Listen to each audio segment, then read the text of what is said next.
J'appartiens donc à l'Université Paris Diderot et dans un laboratoire où, enfin une unité du CNRS où il y a un certain nombre d'équipes, mais donc l'équipe que j'ai créée et qui est actuellement dirigée par Jean-Marie Dupré s'occupe essentiellement de toxicologie mécanistique, c'est-à-dire la recherche des effets au niveau cellulaire et moléculaire d'un certain nombre de toxiques, chimiques essentiellement, mais aussi complexes, par exemple les particules atmosphériques sur lesquelles on a beaucoup travaillé, et les nanoparticules actuellement.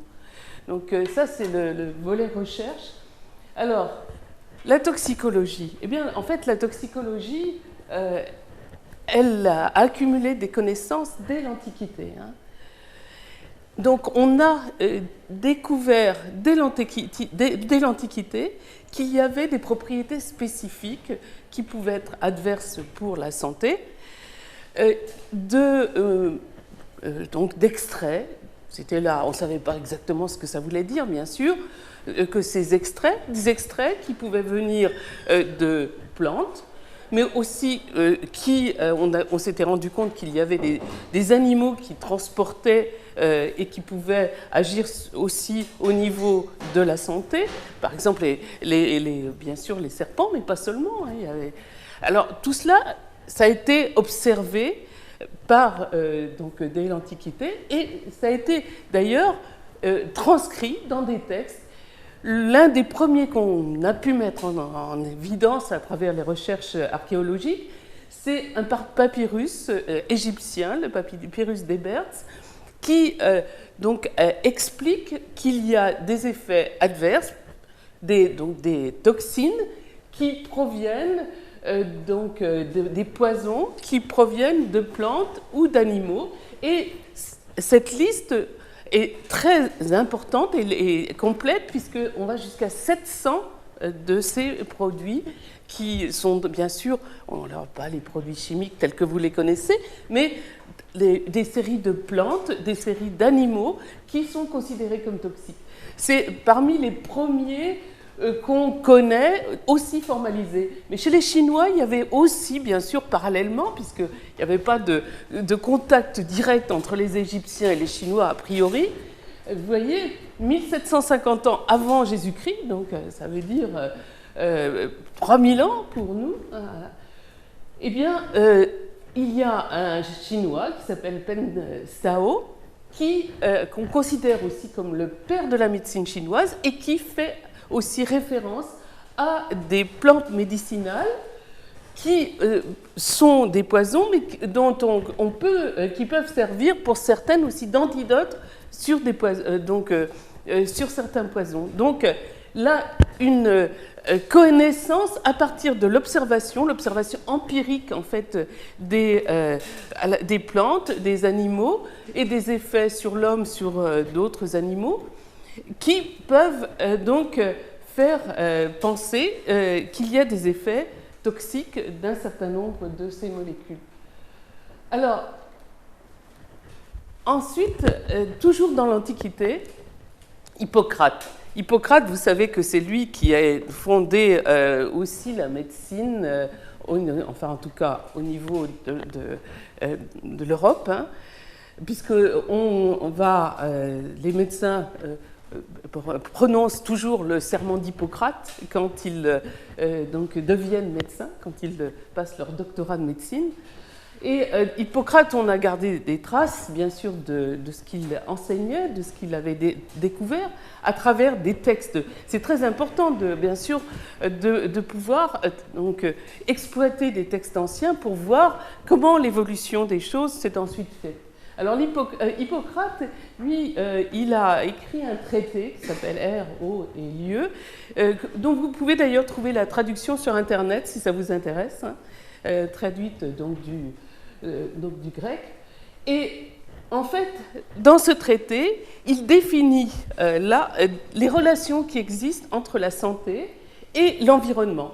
Et il dit, pour approfondir la médecine, il faut considérer d'abord les saisons, donc l'environnement physique en quelque sorte d'un individu, connaître la qualité des eaux, donc savoir si elles sont propice à la santé ou pas, hein, et on savait déjà à l'époque que l'eau pouvait transmettre des pathologies. Les vents, alors c'est-à-dire le climat, hein, on parle actuellement beaucoup de changements climatiques.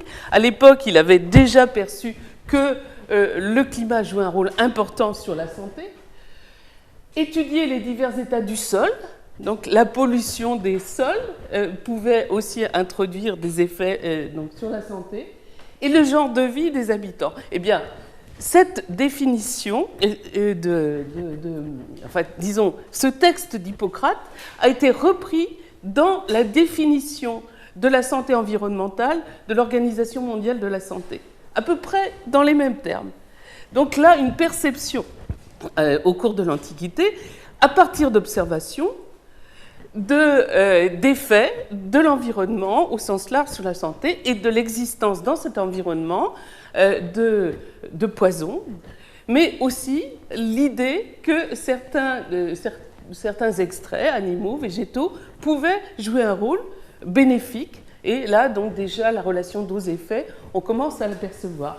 Et Hippocrate ne l'avait pas exprimé de façon absolument claire, mais on l'aperçoit dans les textes qu'il a développés. Maintenant, un autre ancêtre qui a joué un rôle important là, de façon très directe pour la toxicologie, vous en avez peut-être entendu parler, Paracelse, qu'on considère comme le père de la toxicologie moderne, lui qui a vécu donc, au XVe siècle, hein, XVIe siècle, et qui, lui, avait mis en avant l'existence d'une relation dose-effet. C'est-à-dire que dans les textes qu'il a écrits, Paracelse, il dit de façon claire, la dose fait le poison. C'est-à-dire qu'à certaines quantités d'extraits animaux ou végétaux, hein, eh bien, on a des effets qui peuvent être bénéfiques pour la santé, donc on peut les considérer comme des médicaments. Et quand on augmente les doses, eh bien, on arrive à des effets adverses pouvant aller jusqu'au décès d'un individu. Donc, là, cette conception très formalisée de la relation dose-effet, on considère, même si avant déjà dans les textes anciens que j'évoquais, hein, de l'Antiquité, comme ceux d'Hippocrate, cette notion dose-effet, on considère que c'est Paracelse qui l'a vraiment formalisée dans ses traités au XVIe siècle. Et cette notion de la relation dose-effet, eh bien, on la retrouve toujours. Elle existe en toxicologie, en particulier dans la toxicologie réglementaire, on la retrouve absolument. Et voilà comment on peut la considérer. Donc, dans la toxicologie réglementaire, c'est celle qui s'est développée au XXe siècle, à partir des années 50, hein, quand on a perçu de façon importante avec l'industrialisation qu'il y avait donc un certain nombre de toxiques qu'il fallait réglementer, hein, pour éviter donc des accidents qui pouvaient, ou des scandales sanitaires comme ceux qu'on a pu donc avoir au XXe siècle, et on en a encore actuellement. Eh bien, dans ce corpus réglementaire qui s'est développé au XXe siècle, cette relation dose-effet, on la retrouve de façon très claire. Elle est formalisée, mais elle a donc ses racines, c'est ce que je voulais vous mettre en avant. Ces racines, eh bien, elles existent dès l'Antiquité, et elles ont été formalisées en fait par Paracelse effectivement au XVIe siècle. Donc une évolution, hein, la toxicologie, elle n'est pas sortie comme ça d'un chapeau au XXe siècle, une évolution qui démarre dès l'Antiquité et qui s'est mise en place progressivement avec des accumulations de connaissances tout d'abord fragmentaires, empiriques, et qui progressivement sont arrivées jusqu'à ce qu'on connaît actuellement, c'est-à-dire des investigations systématiques sur des produits nouveaux, les industriels devant se conformer à ces réglementations pour pouvoir donc développer ces produits et pouvoir les mettre sur le marché. C'est important, je pense, d'avoir une idée de l'histoire quand on démarre, comme vous le faites actuellement, donc un domaine sans doute un peu nouveau pour vous, qui est celui de la toxicologie. Alors, bien sûr, donc actuellement, on voit quelle importance ça avait. Mais au cours de toute l'histoire de l'humanité, il est certain qu'il y a eu des utilisations de produits toxiques de façon large. Par exemple, pour les femmes, des maquillages comportant du plomb, donc, qui la céruse, qui donnait ce teint blanc aux femmes donc, pendant la période, disons, 17e, 18e siècle, eh bien, c'était très toxique. Ça contenait des substances toxiques qui pénétraient à travers la peau. Et là, il est évident que malgré les connaissances qu'on pouvait avoir, par exemple, sur le plomb, eh bien, cette idée que ça peut pénétrer la peau n'existait pas. Et la relation entre le fait de se maquiller de cette façon et d'avoir ensuite des troubles, eh bien, on ne la faisait pas encore. Hein. Il a fallu attendre le XXe siècle pour se rendre compte qu'il y avait ce problème d'intoxication par des métaux lourds qui est associé donc certains comportements et certaines pratiques avec des intoxications qui pouvaient apparaître bien longtemps après qu'on était en contact avec tel ou tel produit. Donc, cette accumulation de données, elle s'est faite au cours du temps et maintenant, bien sûr, on commence à avoir une idée beaucoup plus vaste des effets de ces polluants et de ces toxiques sur la santé. Alors, donc, dans la toxicologie réglementaire, on va avoir cette idée qu'il y a une relation entre la dose et l'effet. Et on va déterminer, quand on fait des études sur des substances nouvelles ou anciennes, parce qu'il faut avoir en tête qu'il y a de très nombreuses substances chimiques pour lesquelles on n'a aucune donnée, et on verra qu'il y a un règlement européen qui s'est mis en place pour justement permettre d'acquérir ces données, c'est le règlement REACH, j'en reparlerai après. Eh bien, donc, dans la toxicologie réglementaire, on détermine des relations dose-réponse pour telle ou telle manifestation, hein, de l'hépatotoxicité, de une toxicité sur la peau, enfin, etc. Et donc, on va déterminer du coup des valeurs qui vont permettre d'avoir une référence biologique. Et par exemple, à partir d'une dose interne qu'on va mesurer donc dans le sang, qui peut être aussi mesurée dans l'urine, par exemple, eh bien, on va essayer d'établir une relation entre la dose externe appliquée et la dose interne, par exemple. Et on détermine ce qu'on appelle des VTR, des valeurs toxicologiques de référence, qui vont permettre ensuite de voir si cette molécule dont on recherche à savoir à partir de quel moment elle peut devenir potentiellement toxique, eh bien, il faut la réglementer, à partir de quel niveau, quel seuil il faut la réglementer.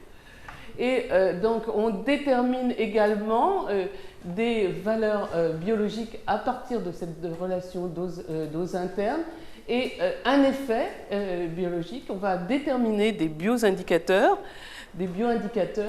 qui sont donc la réponse à une exposition et ensuite à une contamination de l'organisme. Ce bioindicateur, c'est, si vous voulez, c'est en général ou un produit de dégradation, ou bien ça peut être aussi une réaction biologique, une protéine par exemple, ou autre molécule qu'on va déterminer dans le sang, dans l'urine, dans les cheveux aussi. On peut faire des mesures dans les cheveux,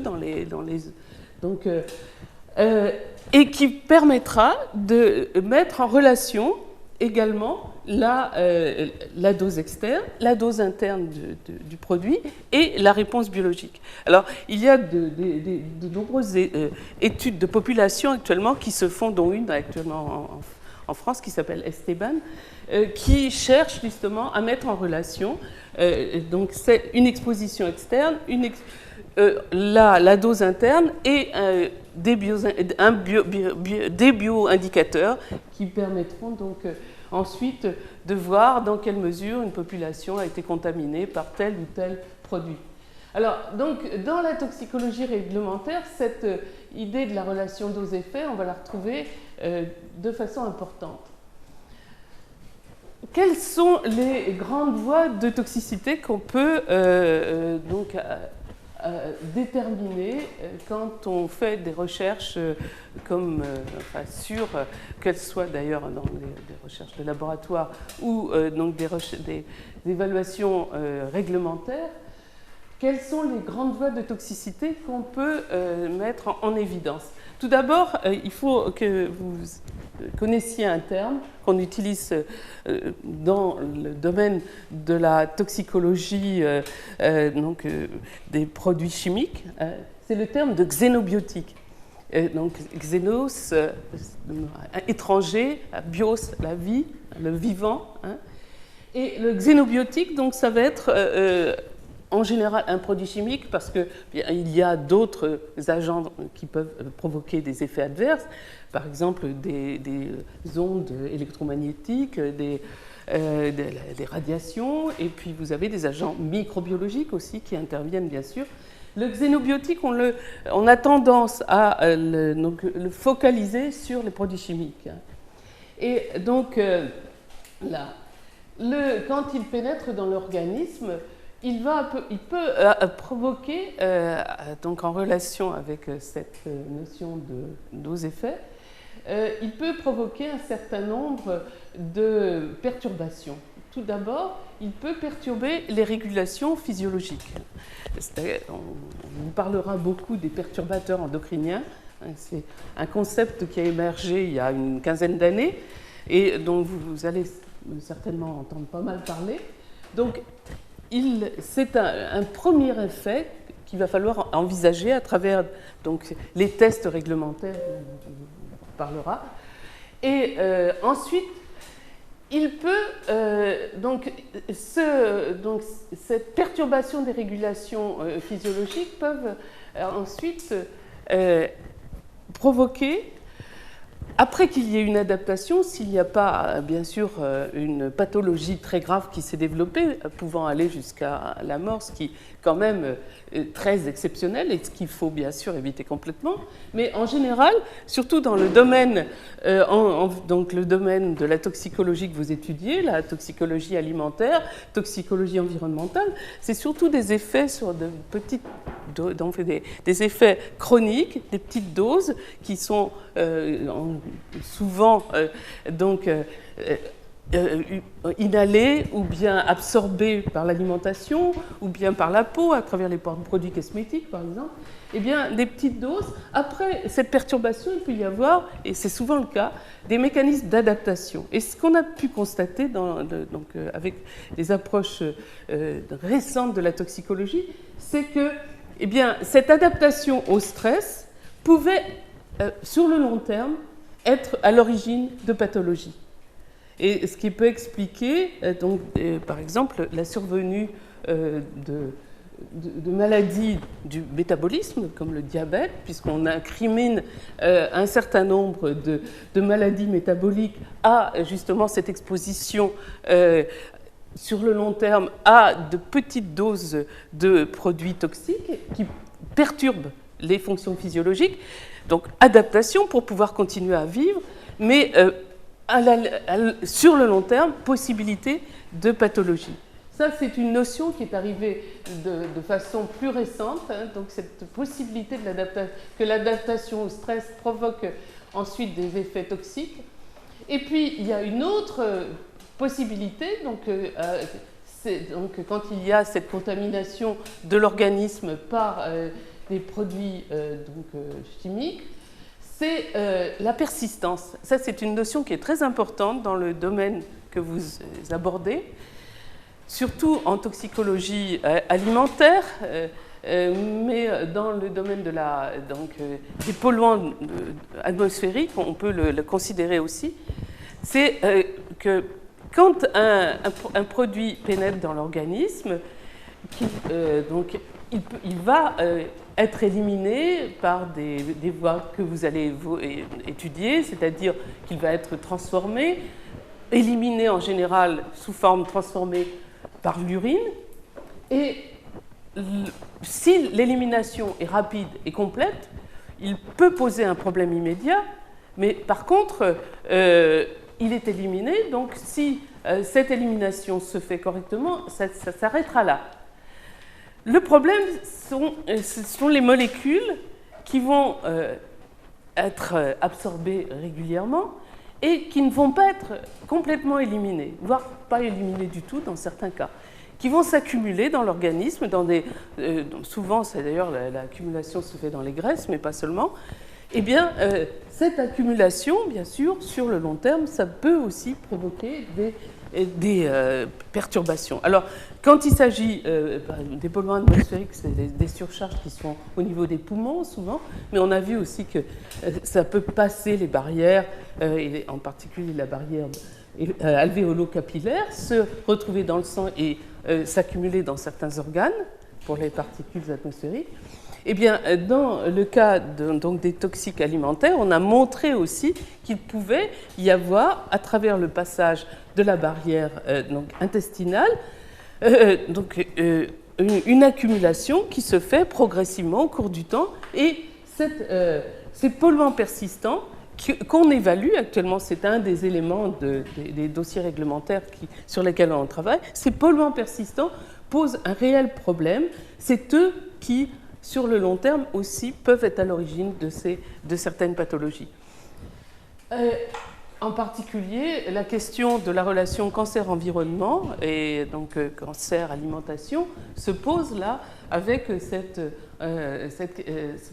problématique de l'accumulation de certains toxiques au niveau d'organes comme le foie, en particulier le rein, et le cerveau, il ne faut pas oublier, la thyroïde aussi dans certains cas. Tous ces organes dans lesquels il peut y avoir des accumulations et une perturbation de leur physiologie à bas bruit, qui n'est pas forcément observable par les techniques, disons, d'investigation classique. Il faut aller beaucoup plus loin pour comprendre, pour voir ce qui se passe. Et donc, sur le long terme, cette surcharge, cette accumulation va être à l'origine de pathologies. Alors, dernier point, la toxicité par réactivité chimique. C'est cette première, disons, c'est cette forme de toxicité où une molécule chimique, un xénobiotique, interagit directement avec une molécule biologique, une enzyme. Souvent, ce sont des macromolécules qui sont, donc, avec lesquelles il y a des interférences.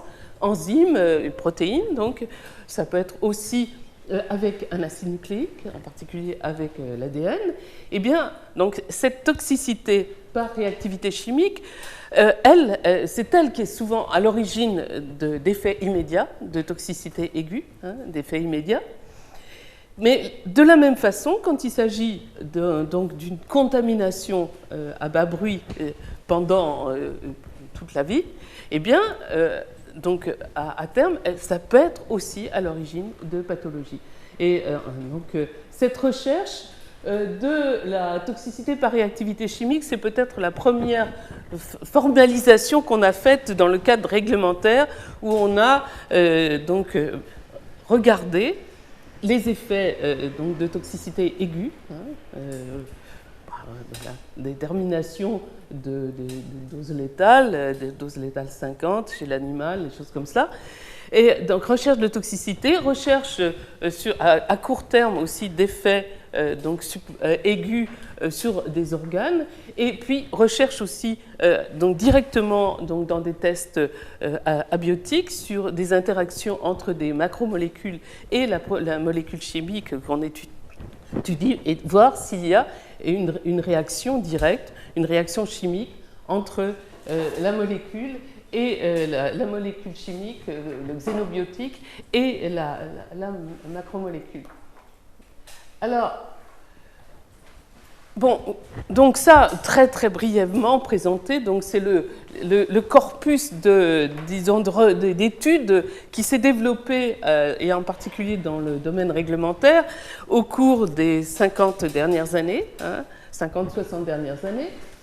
Mais depuis, je dirais, une 15-20 d'années, on commence à se poser d'autres questions que j'ai déjà évoquées, c'est-à-dire cette question des faibles doses, le fait que dans l'environnement, on est, donc dans notre vie de tous les jours, on est soumis à des quantités de stress chimiques, mais il ne faut pas oublier aussi les stress physiques, microbiologiques. Donc une quantité de stress que dans la toxicologie réglementaire que vous allez étudier dans les prochains cours, eh bien, on étudie les choses une à une, les molécules une à une, alors qu'on est soumis à des cocktails extrêmement larges de molécules. Alors, il faut avoir en tête que on a plus de 50 000 produits chimiques d'usage courant qui se trouvent dans des produits de consommation. Alors, bien sûr, ces produits peuvent être donc de ne pas poser de risque particulier si ils sont dans, par exemple, des objets où, a priori, il n'y a pas de libération de ces molécules, sauf si, dans le cadre de leur cycle de vie, eh bien, ces molécules potentiellement dangereuses peuvent se transférer. Ça a été typiquement le cas du bisphénol A dont vous avez certainement beaucoup entendu parler. Donc, molécule qui est utilisée dans le cadre de la polymérisation de plastique et dont on considérait qu'il n'y avait pas de problème, il était stabilisé et que, il était utilisé comme contenant pour des liquides et qu'il n'y avait pas de souci de transfert. Sauf qu'on a pu mettre en évidence que si, dans certaines conditions, il pouvait y avoir des transferts, que la molécule, du coup, eh bien, elle se retrouvait dans les aliments, et ça a été toute la problématique des biberons chauffés au micro-ondes, et où il y avait des transferts de bisphénol A dans le lait. Eh bien, donc il y a cette question qui a émergé au cours des 20 dernières années. Que deviennent tous ces produits chimiques qu'on utilise dans le cadre industriel depuis, pour certains, 50, 60 ans, dont on ne connaît toujours pas, pour beaucoup d'entre eux, quel impact ils peuvent avoir sur la santé, en sachant qu'on est soumis à cet ensemble de produits chimiques. Alors, donc, l'effet cocktail, c'est une question qui a commencé à se poser, moi, quand j'ai commencé à faire de la toxicologie. Donc, vous voyez, il y a plus de 35 ans, on discutait de ces effets cocktails. On ne savait pas comment les aborder. Le problème était là, comment développer des études, des tests qui permettent de mettre en relation l'effet d'un ensemble de molécules chimiques avec une réponse biologique. Là, ça a été, c'est une question d'ailleurs qui n'est pas encore résolue, que vous allez voir comment on commence à l'aborder, mais en particulier dans le domaine réglementaire, ça n'est pas encore entré dans la façon de développer des essais. C'est toujours molécule par molécule, vous le verrez, que se font ces études. Alors qu'on sait très bien que dans les domaines, en particulier de la toxicologie alimentaire, c'est un ensemble de molécules, de résidus, d'additifs qui va provoquer une réponse qui peut être faite sur le long terme, comme je l'évoquais. Donc là, c'est une vraie question. Alors, donc, dans cet ensemble, vous avez différents types de classes chimiques. Et les classes chimiques qui sont les plus problématiques, elles apparaissent ici. Donc, il y a les métaux, dont les métaux lourds. J'évoquais tout à l'heure la question du plomb, du mercure.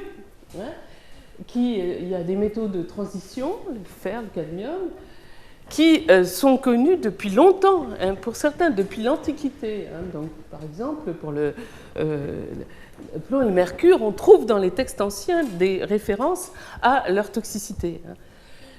Il y a les molécules organiques, les hydrocarbures aromatiques polycycliques, qu'on trouve dans les goudrons de la cigarette, hein, la fumée de cigarette, bien sûr, mais pas seulement, hein, qui peuvent se retrouver aussi quand, dans le cadre de la cuisson, par exemple, de certains aliments. Hein, on va retrouver des HAP, de la dioxine, des résidus de médicaments qu'on retrouve aussi dans l'alimentation, d'hormones, les pesticides dont on parle énormément actuellement. Hein. Bon, on sait depuis très longtemps que les pesticides, et en particulier donc, les insecticides, les herbicides, les fongicides, on sait très bien qu'ils posent des problèmes toxicologiques. Pourquoi ? Eh bien, c'est qu'ils vont agir sur le vivant, les insectes, sur les plantes. Hein. Donc, on va agir sur des fonctions biologiques qu'on va retrouver aussi chez les animaux, chez l'homme. Hein.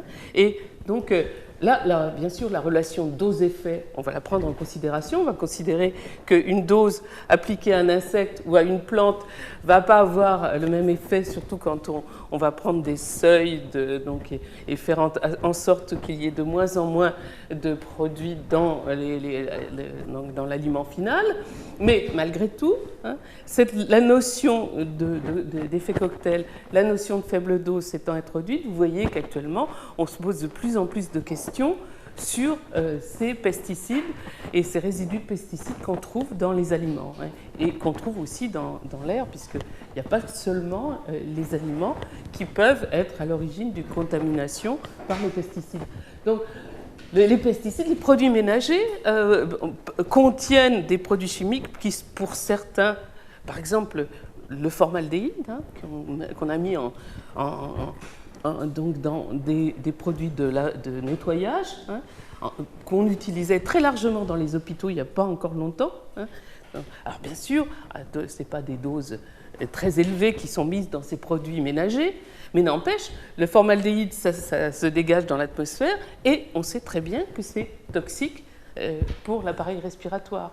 Donc là encore, il a fallu réglementer pour tous ces produits.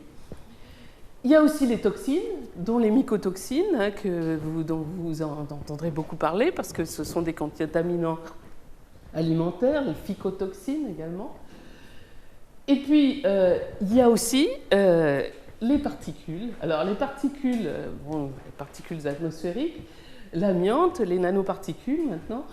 Les nanoparticules, vous entendrez certainement parler de cela dans le domaine alimentaire, parce que bien que l'industrie agroalimentaire dit ne pas utiliser de nanoparticules dans les additifs, on sait qu'une fraction de ces particules qui sont ajoutées, par exemple les particules de dioxyde de titane utilisées très largement en tant que colorant, hein, c'est un colorant blanc, dans l'industrie agroalimentaire, eh bien, une fraction de ces particules se trouve sous forme nano dans les aliments. Et donc ça, c'était une problématique qui s'est développée aussi au cours des dernières années.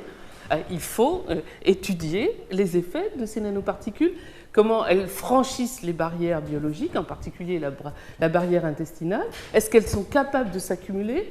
La question de la persistance se pose là.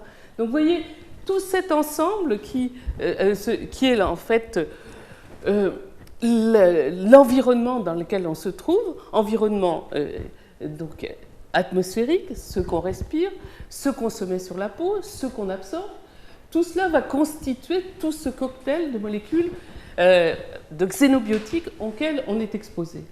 Et bien sûr, on doit y ajouter, je le répète encore un coup, les agents physiques qui font partie de tout cet ensemble. Et la notion d'exposome, je reviendrai sans doute là-dessus aussi, exposome qui est sorti au cours des 10 dernières années, eh bien, cette notion, ce concept, est parti de cette constatation qu'on ne pouvait plus se contenter d'étudier une relation dose-effet, un marqueur d'effet, uniquement en associant une exposition à un produit chimique ou à un agent physique ou microbiologique donné et donc à une réponse, qu'il fallait globaliser les choses. Alors c'est pour le moment essentiellement conceptuel, mais c'est sûrement très important pour pouvoir donc comprendre comment l'exposition multiple que j'évoquais sur le long terme va arriver à certaines pathologies. Et on sait actuellement que dans la mesure où les maladies infectieuses, dans leur majorité, surtout dans nos pays, pas malheureusement dans certains autres, où il n'y en a pas tous les éléments pour lutter contre, les maladies infectieuses, on sait donc les éradiquer. Mais par contre, tous ces effets de notre environnement sur la santé seraient en partie au moins donc associés aux pathologies qu'on voit se développer au cours là, dans le XXe siècle et au début du XXIe siècle, qui sont les pathologies chroniques. Donc l'augmentation du diabète, l'augmentation de l'obésité, les cancers, les maladies neurodégénératives, les maladies métaboliques. Alors bien sûr, on ne peut pas dire que donc l'environnement, cet exposome, c'est-à-dire cet ensemble d'agents chimiques, physiques, microbiologiques auxquels on est exposé est le seul en cause dans le développement de cette pathologie. Il est certain qu'il y a aussi des facteurs donc, personnels de chaque individu pour le développement de ces pathologies. Et donc l'idée, c'est de mettre en parallèle exposome et génome et de voir comment cette interaction entre l'ensemble d'une exposition pendant certaines périodes de la vie ou sur, si possible, si on arrive à le dire, sur la vie entière, peut donc se mettre en relation avec le génome d'un individu. Et là, c'est vers ce type de recherche actuellement qu'on s'oriente. Il y a de plus en plus d'études, dont une grosse étude européenne qui se passe actuellement qui se fait sur ces questions, des études aussi aux États-Unis, des grands projets, pour essayer de trouver des réponses à ce questionnement qu'on a vu se développer au cours des 30-40 dernières années. Alors, donc, les méthodes classiques, elles sont devenues insuffisantes pour traiter de cela. Et je vais passer maintenant à des questions plus précises. Tout d'abord, quelle définition pour l'environnement ? J'ai participé à l'élaboration de 3 plans nationaux santé-environnement.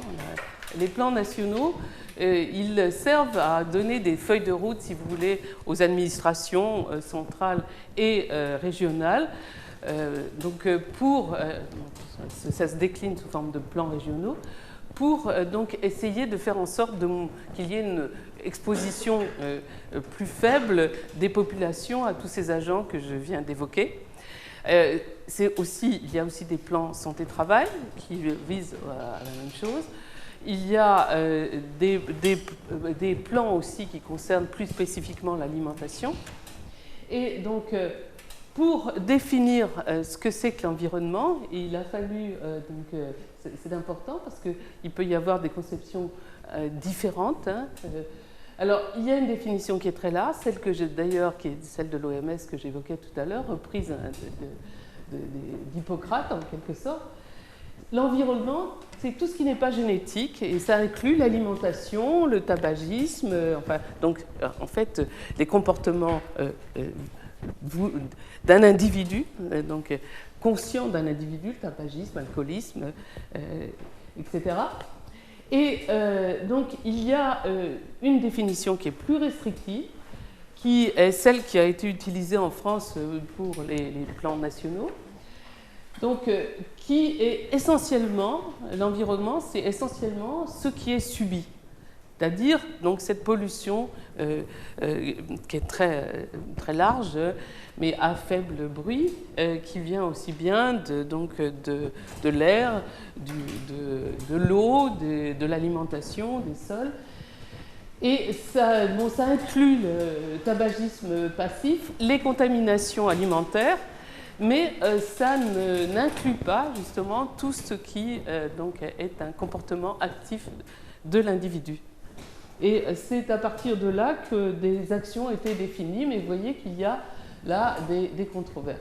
Alors, bien sûr, si on considère les choses de ce point de vue très, très large, on voit que pour en arriver à savoir exactement ce que c'est que l'exposome pour un individu, donc ça veut dire qu'il faut des interactions très fortes entre différents... donc des gens qui travaillent sur les différents milieux, le milieu atmosphérique, les mesures de contamination dans l'air, que ce soit pour les émissions qui proviennent des usines, les transports, mais il ne faut pas oublier le secteur donc agronomique et l'agriculture qui émet aussi des polluants atmosphériques importants, en particulier au moment où on va traiter par des engrais. Par exemple, on sait que les pics de pollution donc sur la région parisienne des mois de mars des années précédentes, hein, pour les particules fines, eh bien, il y avait donc environ 50% de ces particules fines qui avaient pour origine les épandages d'engrais qui se passaient donc dans la Brie, dans la Beauce, et voire en Hollande, donc aux Pays-Bas, et en Allemagne. Donc les agriculteurs faisant des épandages tous en même temps, avec des conditions, il faut des conditions atmosphériques particulières, les vents transportant ces nitrates, avec les polluants donc, associés au transport sur la région parisienne, en particulier les oxydes d'azote, une réaction chimique dans l'atmosphère conduisant à la formation de particules dites secondaires, ultra fines, type nano, et faisant monter le niveau de pollution de 50% pour ces particules, d'où les alertes de pollution que vous avez vues, puis surtout cette espèce de couvercle sur la région parisienne associée à la pollution. Et alors avec en plus une association avec une pollution par des gaz comme l'ozone qui se forme aussi dans l'atmosphère à partir de certains de ces composés, dont les oxydes d'azote. Donc vous voyez, là, pour avoir une idée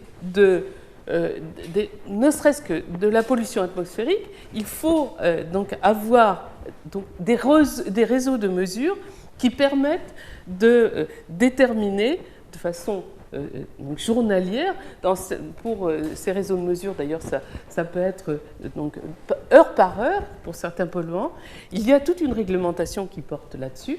Donc ça donne déjà une idée de l'exposition dans une région donnée.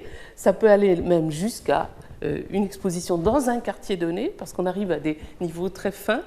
Donc ça permet d'avoir déjà ces données-là d'exposition externe.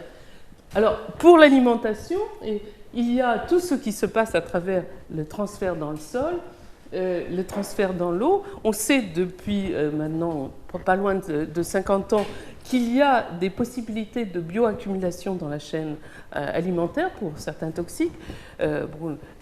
L'exemple le plus connu, c'est celui de la maladie de Minamata. Vous avez déjà entendu parler de cette maladie? Non? Ouais. Ça, non? Ça vous dit quelque chose? Alors, c'est une histoire qui date de près de 50 ans maintenant. Ça s'est passé au Japon. On a constaté autour d'une baie que les pêcheurs étaient atteints, enfin surtout donc les enfants étaient atteints de maladies neurodégénératives, et puis les femmes avaient, avaient des grossesses qui pouvaient se terminer par des fausses couches, et surtout il y avait des anomalies chez les enfants qui naissaient, qui étaient gravissimes, des anomalies nerveuses. Et donc, je ne vais pas vous raconter toute l'histoire, qui est tout à fait intéressante. Ça vaut la peine, on la retrouve d'ailleurs sur Internet ou dans un certain nombre de livres. Cette histoire, comment on a découvert l'origine de cela, c'était en fait une usine qui déversaient donc dans les eaux de la baie de Minamata, qui déversaient du mercure, mais à des concentrations qui étaient considérées comme ne posant pas de problème sanitaire, parce que très faibles. Mais dans cette baie, le mercure se transformait sous une forme de méthylmercure, il y avait des réactions chimiques qui se faisaient. Et eh bien, dans la chaîne alimentaire, à partir du plancton jusqu'aux poissons, il y avait une accumulation de ce méthylmercure. Et comme les pêcheurs se nourrissaient exclusivement quasiment de poissons comme source de protéines animales, eh bien, ils absorbaient comme ça régulièrement des quantités de méthylmercure qui, finalement, s'accumulaient également chez eux, étaient à l'origine de ces pathologies. Ça a été vraiment une découverte fondamentale de ce que pouvait faire un produit contaminant l'eau et ensuite qu'on considérait comme ne posant aucun problème sanitaire et qui ensuite, grâce à cette accumulation, ou à cause plutôt de cette accumulation, eh bien, pouvait avoir des effets gravissimes. Et l'écotoxicologie a vraiment, réellement démarré à ce moment-là, d'ailleurs. Quand on a fait cette découverte, parce qu'ensuite on s'est rendu compte qu'il n'y avait pas seulement le mercure qui pouvait s'accumuler comme ça, tous les métaux lourds s'accumulent, et puis il y a d'autres molécules aussi stables, les polluants persistants s'accumulent. Et donc on se retrouve dans l'histoire du chlordécone, d'ailleurs actuellement à Guadeloupe, vous avez entendu parler de la chlordécone, c'est pas de la chlordécone. Vous avez entendu parler de ça, non? C'est un pesticide, donc là c'est un insecticide qui a été utilisé pour lutter contre le charançon, hein, le charançon qui était un ravageur des bananes. Or, donc en Guadeloupe et en Martinique, on a de grandes bananeraies, et on s'est rendu compte que la chlordécone était persistante et qu'elle pouvait s'accumuler. Comme les toxiques persistants, il faut les réglementer de façon très très stricte. Et en fait, la chlordécone a été interdite dès 1972, je crois, par exemple aux États-Unis. Mais on a continué à l'utiliser parce qu'elle est très efficace en Guadeloupe et en Martinique. Eh bien, actuellement, on se retrouve dans une situation extrêmement difficile qui ressemble un peu à ce qui s'est passé à Minamata. Pourtant, c'est 50 ans plus tard, hein, donc on devrait apprendre de tout cela. Hein, parce que, eh bien, ce persistant a contaminé tous les sols sur lesquels il a été utilisé pendant des années et des années, hein, jusqu'à son interdiction. Je crois que c'était vers en 90, quelque chose comme ça, 90-91, donc vous voyez, 20 ans plus tard. Hein, et il contamine les sols, et donc il y a eu des observations d'une incidence anormale de cancer de la prostate en Martinique et en Guadeloupe, et peut-être au départ, sans doute de façon sans avoir vraiment des fondements scientifiques, on a mis en relation cette exposition à la persistance de la chlordécone, parce que la chlordécone, comme le mercure, en quelque sorte, même si ce sont des molécules qui n'ont rien à voir, bien évidemment, eh bien, la chlordécone ne se contente pas de rester persistante dans le sol, mais elle s'accumule. On la retrouve dans les végétaux, on la retrouve dans le poisson, accumulée dans le poisson, et du coup, bien, ça provoque également une accumulation chez les Guadeloupéens et les Martiniquais qui donc ont consommé pendant sans doute des années ces produits contaminés. Et la question maintenant est de savoir d'abord comment on fait pour décontaminer, et puis ensuite, eh bien, quels sont les réels effets de cette contamination par la chlordécone chez les populations dans laquelle on fait ces observations avec la dose interne que j'évoquais et puis éventuellement des biomarqueurs. Quels sont les effets? Est-ce qu'il y a une réelle relation entre l'augmentation donc dans cette population de ce type de cancer et puis cette accumulation? c'est très difficile de faire la part des choses. Hein. Là, il y a des études d'épidémiologie qui sont en cours, des études aussi pour la contamination. Certainement, vous aurez ils auront une présentation sur tous ces aspects-là. C'est pas prévu. C'est intéressant, je trouve. Oui, parce que là, il y a il y a quand même une responsabilité des pouvoirs publics français dans cette histoire. Et quand ce scandale, on peut parler quand même d'un scandale sanitaire, s'est déclaré, ça fait pas très longtemps, hein, ça fait 5-6 ans hein, que ça a démarré.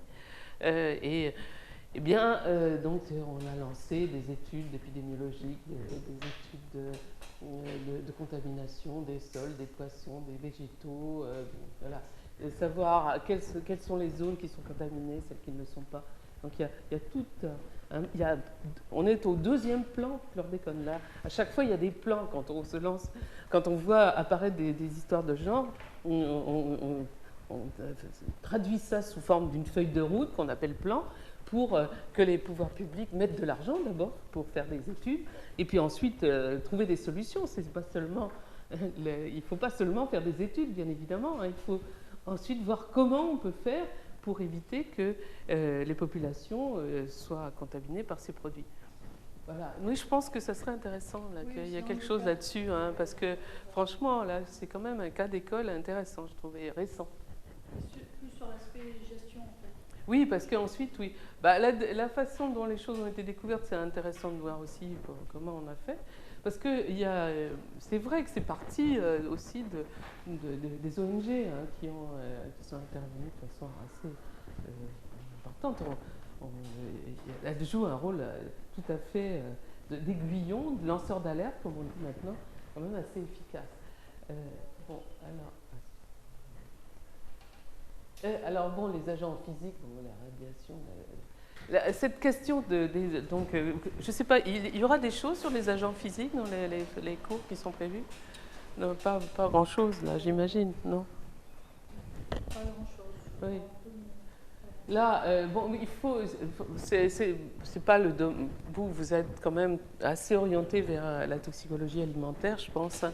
Donc, c'est moins important dans votre cas. Mais il faut savoir qu'actuellement, il y a quand même énormément d'études qui se font sur le rôle de ces agents physiques dans le développement de certaines pathologies. Alors, il n'y a pas seulement la question du téléphone portable et des antennes, hein, avec l'histoire des radiosensibles, hein, bon, pour lesquels on n'a pas toujours tous les éléments possibles pour pouvoir donc trancher. Mais il y a aussi, bien sûr, toutes les autres radiations. Alors, les radiations ionisantes, ça fait longtemps hein, qu'on les étudie. Là, c'est sans doute l'un des domaines les plus réglementés hein, depuis la Seconde Guerre mondiale. Hein. Bien sûr, on a développé vraiment là, un corpus de réglementation très strict. Mais il y a aussi toutes les ondes auxquelles on est soumis. Hein. Donc le développement du numérique a donc vraiment augmenté de façon très importante l'exposition qu'on peut avoir à ces ondes électromagnétiques. Hein.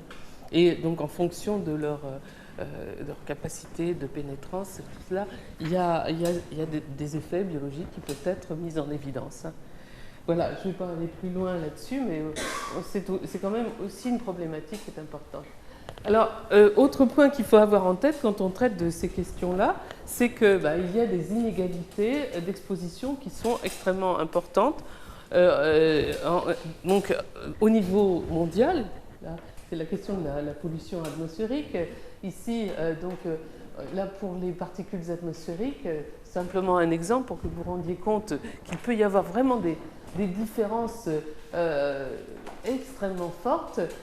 Là, ici, les particules atmosphériques, on les mesure donc, en faisant des prélèvements dans l'air depuis maintenant près de 25-30 ans. Elles sont mesurées en microgrammes par mètre cube d'air. Hein. Donc, on fait un pompage, si vous voulez, régulier. C'est ce qui se fait sur la région parisienne par Air Paris. Hein. Vous connaissez certainement tous Air Paris.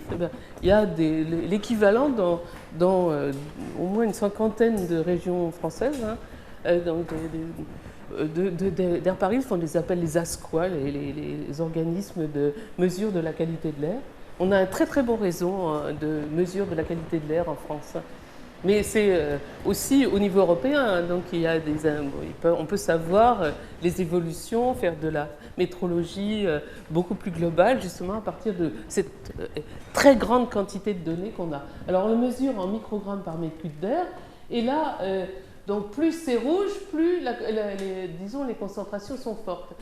L'OMS, elle préconise pour une concentration, disons, moyenne, 10 microgrammes mètre cube de particules atmosphériques qui n'entraîneraient pas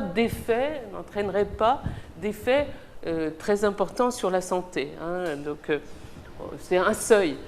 Mais on considère de plus en plus que plus on va bas, il faudrait ne pas avoir d'exposition du tout. Mais c'est pas impossible parce qu'on a aussi des particules naturelles, donc on est toujours soumis à des particules atmosphériques.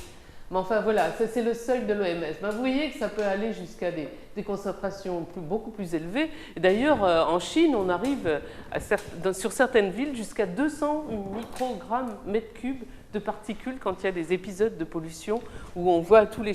Donc à Pékin, par exemple, ou à Hong Kong ou à Shanghai, les gens dans la rue avec des masques, ce qui ne veut pas dire que ça arrête ce type de particules, d'ailleurs, hein, le fait de porter ces masques. Mais voilà, alors, donc on voit qu'il y a des zones très importantes, rouges. Là, ici, c'est le Sahara, parce que là, les particules naturelles, hein, toutes ces zones-là, c'est les particules naturelles qui sont transportées par les vents de sable, où on arrive à des concentrations très fortes. C'est pour ça que je disais, on ne peut pas ne pas arriver à un seuil zéro pour ces particules. Mais vous voyez ici qu'il y a des zones, par contre, qui ne sont quasiment pas soumises à cette agression, donc une inégalité forte par rapport à ce qu'on peut voir là de ces expositions particules. L'Europe n'est pas trop mal placée, mais on voit quand même qu'elle est plutôt dans les zones orangées, donc on se trouve largement au-dessus de ce que préconise l'OMS. Hein. Donc là, ça veut dire que quand on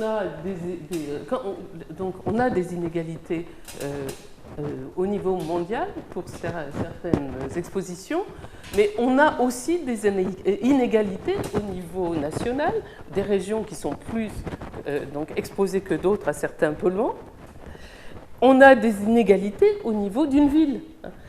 Pour reprendre encore cet exemple des particules atmosphériques, sur la ville de Paris, on sait très bien qu'il y a des quartiers qui sont beaucoup moins exposés à la pollution particulière que d'autres. Si vous vous trouvez le long du périphérique, du côté nord de Paris, à l'arrivée de l'autoroute A4 à 3 plutôt et à 1, eh bien, vous avez un niveau de pollution journalier beaucoup plus élevé que si vous vous retrouvez plutôt vers l'ouest de Paris. Donc il y a des différences même dans une ville, entre les quartiers. Donc ce qui rend les choses bien sûr compliquées, parce qu'ensuite il faut gérer tout cela, essayer de faire en sorte que les gens soient le moins exposés possible et de façon générale, et d'autant plus que souvent ces inégalités d'exposition sont associées à des inégalités socio-économiques. Et donc actuellement, il y a beaucoup de travaux qui cherchent à mettre en relation inégalité d'exposition à des polluants environnementaux, inégalité économique et pathologie. Voir comment on peut ensuite traiter cette question pour réduire, pour ces populations défavorisées, réduire les risques qu'elles encourent.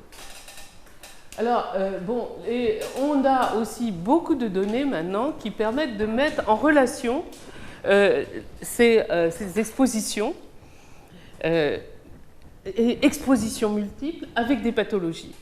Là, ce schéma, vous le retrouverez, hein, donc permet de mettre en évidence qu'il y a des effets divers, des effets sur les différents organes tels que le poumon, le cœur, donc le foie, le cerveau, ce que je évoquais tout à l'heure, mais aussi, sans doute, pour certains de ces polluants, des effets qui peuvent avoir un impact important sur la grossesse et donc sur le fœtus. C'est-à-dire que la question du transfert et du passage de barrière des polluants environnementaux, quelle que soit leur origine, hein, et donc le domaine alimentaire est sans doute un des secteurs qu'il faut voir de façon assez prioritaire parce que effectivement, les aliments sont des vecteurs importants d'additifs, de contaminants divers, et donc avec cette question de l'accumulation, donc le passage des barrières pour les contaminants alimentaires me paraît vraiment une des questions importantes à traiter dans le domaine de la toxicologie.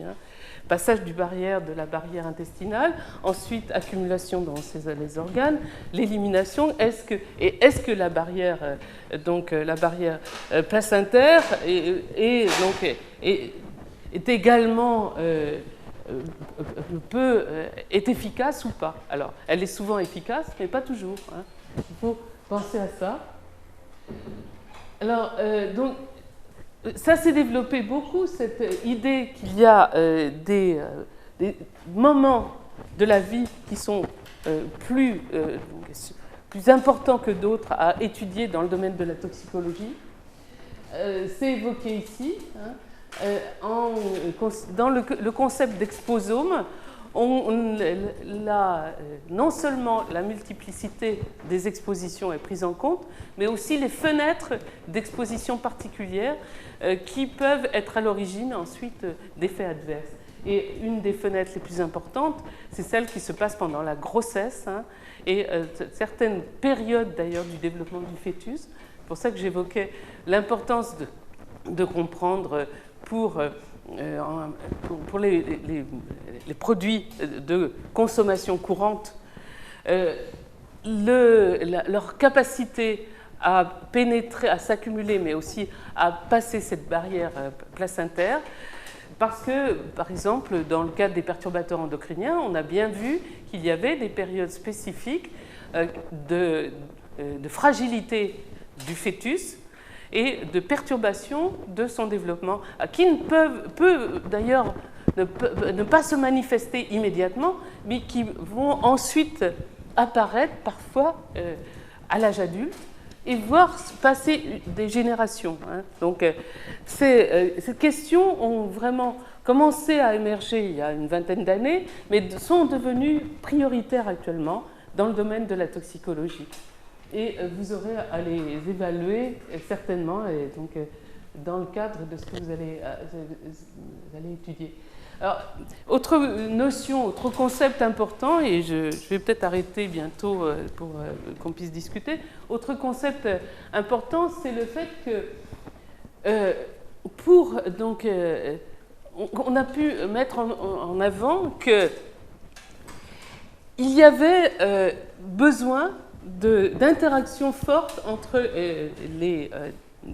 sur le plan pluridisciplinaire entre les différents domaines de recherche pour pouvoir faire avancer une thématique comme celle qui a été la thématique des perturbateurs endocriniens. C'est à partir d'observations chez l'animal qu'ensuite on s'est posé des questions chez l'homme. Et l'exemple qui est souvent évoqué pour les perturbateurs endocriniens, c'est l'observation qui a été faite par un chercheur américain que des alligators dans un lac de Floride, si j'ai bonne mémoire, eh bien, avaient des micropénis. Il s'est posé la question, mais pourquoi ces micropénis? Et il a eu l'idée d'aller faire des mesures de contamination de l'eau de ce lac. Et il s'est rendu compte qu'il y avait une accumulation de molécules chimiques provenant d'usines de la région, et des sols peut-être pollués aussi, et qui était tout à fait importante. Et cette idée, donc, elle a commencé à émerger à partir de ces observations. Ce n'est pas la seule. Il y a aussi les observations d'hermaphrodisme chez les amphibiens, des changements de sexe de poissons aussi dans des rivières.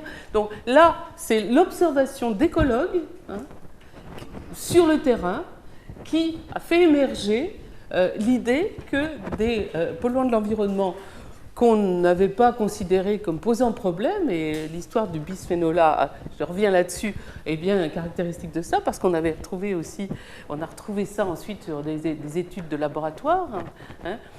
Eh bien, donc, des polluants qui ne semblaient pas poser de problème, eh bien, finalement, avaient des effets. Et ces effets, ensuite étudiés en laboratoire, ont pu être associés à des expositions pendant la grossesse, pendant le développement, donc embryonnaire, hein. Alors chez l'animal, et puis ensuite, on s'est posé bien sûr la question de l'exposition humaine à ces polluants, puisqu'on a trouvé à partir de mesures d'exposition chez la femme qu'il y avait des niveaux parfois très élevés dans les graisses, et qu'on va retrouver aussi dans le lait, bien sûr, mais des niveaux très élevés d'un certain nombre de contaminants absorbés à petit niveau pendant toute la vie, hein, jusqu'au moment de la conception d'un bébé, et qui pouvaient être capables de passer la barrière placentaire. Donc ça, c'est des concepts quand même qui sont venus progressivement et que vous allez vous avoir à traiter dans votre approche toxicologique dans le futur, en voyant comment on peut éviter ensuite, quand on a à mettre sur le marché de nouveaux produits, comment on peut éviter ce type d'exposition, bien évidemment, hein. Alors, ça c'est un bel exemple.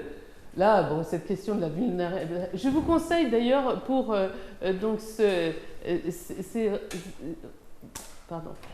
ces études sur les perturbateurs endocriniens et l'exposome de lire, alors attendez, je vais essayer de noter ici, de prendre les publications de ce chercheur qui s'appelle Christopher Wild. C'est un cancérologue. Il est le directeur général actuel du Centre international de recherche sur le cancer à Lyon. Et c'est lui, l'un de ceux, enfin en tout cas à ma connaissance, c'est peut-être lui qui a été le premier à lancer l'idée de ce concept d'exposome, parce que bien évidemment dans le cadre des cancers, et en particulier des cancers liés à des contaminants de l'environnement, eh bien les expositions multiples sont à prendre en considération, hein.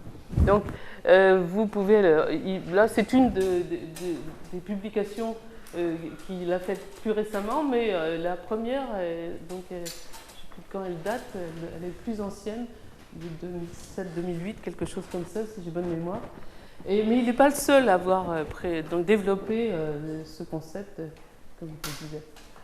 Alors, voilà, c'était... Bon, donc tout ça pour vous dire qu'il faut, donc la toxicologie, elle a dû, à partir des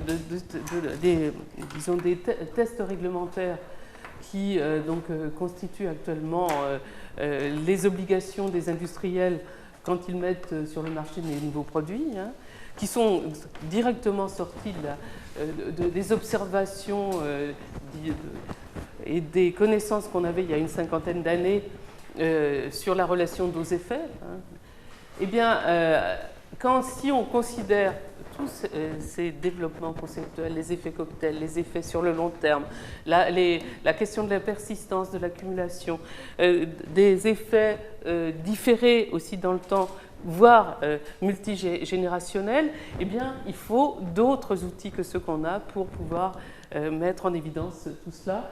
Et c'est ce qui se développe actuellement, avec le fait que la relation dose-effet, elle est remise en question, hein, il peut y avoir à faible dose, alors que au-dessous des seuils qui sont considérés comme ne provoquant pas d'effets adverses observables dans les tests réglementaires, eh bien, il peut y avoir malgré tout des effets de perturbation, mais qui ne se manifesteront que des années plus tard. Ça, donc cette question, on a commencé à le prendre réellement en considération depuis une vingtaine d'années.